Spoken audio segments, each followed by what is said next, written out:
Today I wanted to share my favorite camping chair with you.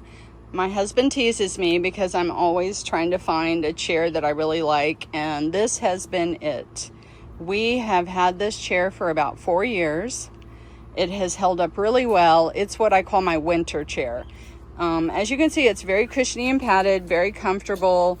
And if you're sitting outside in the evenings, winter or spring or fall, and it gets cool, this chair helps keep you a little warm. It's very insulated at the back.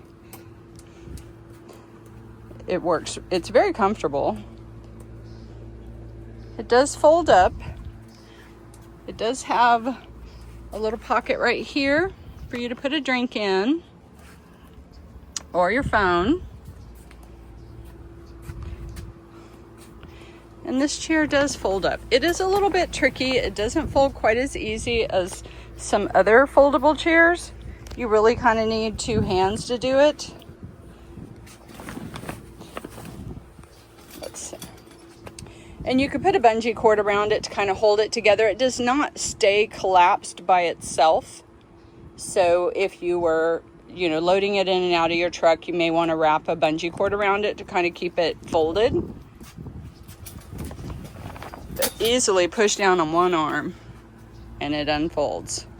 But like I said, when you're folding it, you want to lift from right here, right there, and then this back section, and it folds up. So we have loved this chair. It is one of my favorites. And I think if you're looking for a winter chair, this would be great. I think you should check it out.